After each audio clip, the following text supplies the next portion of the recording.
तो भाई लोग अभी तक तो तुम लोगों ने देख ही लिया होगा पीटीजे का लुकिज्म के नए चैप्टर्स। तो अब जब देख ही लिया है तो मैं वहीं से बात करने वाला हूँ, क्या चांगसू कैपेबल है सच में जिंगयोन पार्क से लड़ने के? क्योंकि तुम्हें पता है जिंगयोन पार्क क्या है, मुझे पता है जिंगयोन पार्क क्या है, चांगसू को भी पता है जिंगयोन पार्क क्या है, लेकिन जो चीज़ पता नहीं है फाइट का रिजल्ट क्या होगा। एक्चुअली मैंने ये क्या बोल दिया। एनीवेज, तो आज मैं इन दोनों को रैंक करने वाला हूँ उनके स्टैट्स के बदौलत। फर्स्ट बात करते हैं चांगसू के बारे में, यानी कि इस सादे कौवे के बारे में। तो वाइट को इसके फाइटिंग के रिलेटेड अभी जो चीज़ पता चला है वो चीज़ सिर्फ ये है कि ये अपने ब्रेन का बहुत यूज़ करता है। ये अपने ब्रेन के 100% में 200% यूज़ करता है। अपने रॉ पावर और अपने ब्रेन के बदौलत इसने अभी तक मैंडियोक को हराया है, डैनियल को हराया है, मतलब हराया तो है, अरे कहना क्या चाहते हो? अब अगर डैनियल का यूआई उठ गया तो शायद चांगसू के लिए वो भारी पड़ सकता है, लेकिन अभी के लिए उसने जो ट्रिक खेला है, उसने जो गंदा वाला ट्रिक खेला है ना डैनियल के साथ, भाई जनता माफ नहीं करेगा। मतलब कि बहुत ही गंदा वाला चूतिया काटा है डैनियल का। और उस तरफ मैंडियोक को उसके तो बदन पे इतने छेद कर दिए कि मैंडियोक के आत्मा कंफ्यूज हो गया कि निकले कहाँ से, तभी तो फिर से उठ के खड़ा हो गया मैंडियोक। What? Anyways, rest in peace to my nigga. Really, nigga? तो मुझे जहाँ तक लगता है जिंगयोन पार्क के साथ चांगसू का कोई मैच ही नहीं है, क्योंकि जिंगयोन पार्क है प्री जनरेशन के द ओजी कॉपी यूजर। जो बंदा शिंगेन के साथ लड़ा है, गैब्रोन किम के साथ लड़ा है, और सबसे बड़ी बात ये बंदा फिस्ट गैंग का 3rd नंबर पे था, और 3rd number is not a joke, वो भी फिस्ट गैंग के अंदर। अगर इस बंदे का जो ये मेंटली इल है ना, अगर ये चीज़ें तुम हटा दो तो जिंगयोन पार्क इतना स्ट्रॉन्ग है कि ये आराम से चांगसू को चुटकियों में हरा सकता है। पहले पहले मुझे ऐसा लग रहा था कि गोकिम की तरह लड़ता है चांगसू, लेकिन गोकिम की तरह मतलब 1% है उसमें, बाकी ये तो अपने ब्रेन का इस्तेमाल करके फुल ट्रिक्स एंड टिप्स की हक दिया। फुल ट्रिक्स एंड ट्रैप्स के साथ लड़ता है। लेकिन मुझे जो चीज़ समझ में नहीं आता, साला ये इतने सरिये अपने बॉडी में रखता कहाँ है? हमें दिखता नहीं कि ये रखता है कि, लेकिन ये अपने बॉडी से इतने सरिये निकालता कहाँ से है? अगर तुम लोगों को पता है, तुम लोगों को कोई रीज़न है, तुम लोगों का कोई थॉट है, तो वो कमेंट बॉक्स में बताओ यार। मैं कंफ्यूज हूँ कि ये इतने सरिये निकालता कहाँ से है। और मुझे ये लगता है कि इसके पास एक यूनिक पाथ तो है ही है, क्योंकि पाथ के बिना तो ये जिंगयोन पार्क के लेवल पे छोड़ो, जिंगयोन पार्क से लड़ने का बारे में सोचेगा भी नहीं। लाइक तुम लोग इमेजिन करो, तुम रास्ते पे खड़े हो और तुम्हारे सामने फाइट करने के लिए कौन खड़ा है? जिंगयोन पार्क, वो भी अपने ओल्ड एज में।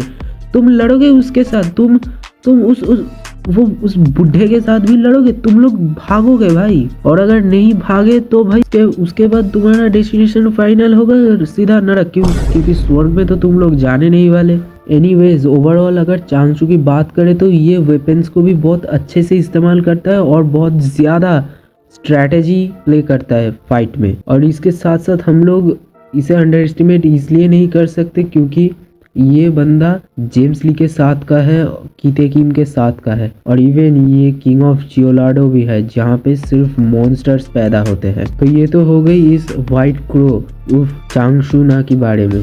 अब बात करते हैं हमारे पुराने जमाने के ओजी कॉपी यूजर जिंगयोन पार्क के बारे में। तो जिंगयोन पार्क प्री जनरेशन का इकलौता कॉपी यूजर, शायद इस बंदे का कॉपी एबिलिटी इतना ज्यादा परफेक्ट है कि परफेक्शन भी शर्मा जाए। इसने डेफिनेटली प्री जनरेशन में शिंगेन के साथ फाइट किया होगा, गैब्रोन किम के साथ फाइट किया होगा, टॉमली के साथ फाइट किया होगा, और टॉमली के साथ फाइट तो ये मानूंगा मैं ऑन स्क्रीन ही कर चुका है, जो कि हम लोग देख भी चुके हैं। और ये फाइट करते करते बहुत ब्रूटल भी चला जाता है। और ये प्री जनरेशन में भी अपना एक अलग गैंग भी होल्ड करता था, जो कि तुम लोगों ने देखा होगा, जो कि अभी करंट चैप्टर्स में हमारे मिस किम को प्रोटेक्ट कर रहे हैं। तो अगर तुम इसके इस दिमागी दौरे को हटा दो तो ये बंदा सीधा जाएगा चांगसू की बॉडी में, हर एक जगह से सरिया निकालेगा और एक डालेगा उसके मुंह में, एक डालेगा। भाई मुझे बताने की भी जरूरत नहीं है कि उसके साथ क्या होगा, लेकिन अगर हम लोग इसके फिजिकल रॉ पावर की बात करें तो ये भी बहुत ज्यादा है, क्योंकि वर्कर्स के एफिलिएशन आर्क्स में हमने देखा था कि इसने परफेक्शन को भी टक्कर दिया था। मैं यहाँ पे सेकेंड बॉडी डैनियल की बात कर रहा हूँ और उसके यूआई मोड की बात कर रहा हूँ।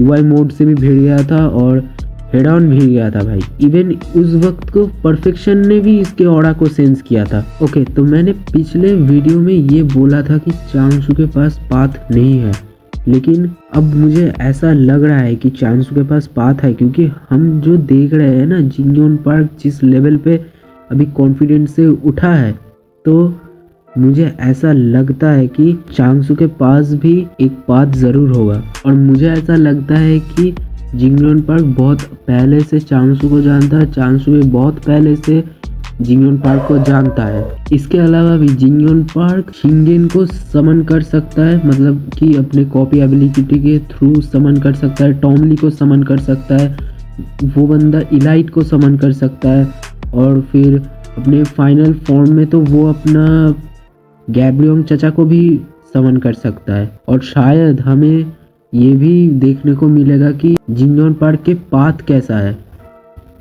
टू से यूनिक पाथ। और तुम्हें भी पता है, मुझे भी पता है, चांगसू को पता है कि इसके बारे में मैं कोई गारंटी नहीं दे सकता। जो चीज़ें तुम्हें और मुझे पता है वो ये है कि अगर जिंगयोन पार्क ने गैब्रियोंग किम को छोड़ो, शिंगेन को भी छोड़ो, टॉमली को ही अगर समन कर लिया, टॉमली को भी छोड़ो, इलाइट को ही अगर समन कर लिया, तो ही ये जो कौवा है ये पिस जाएगा, इसका घी खत्म हो जाएगा भाई। तो फिर अगर इन दोनों के फाइट्स हुए आपस में, तो ये फाइट देखने में बहुत ज़्यादा इंटरेस्टिंग होगा, बहुत कुछ हमें देखने को मिल सकता है। तो आज की वीडियो इतना ही था, मिलते हैं मेरे नेक्स्ट वीडियो में, तब तक के लिए सुनाडे। लाइक नहीं करोगे ना, मत करो।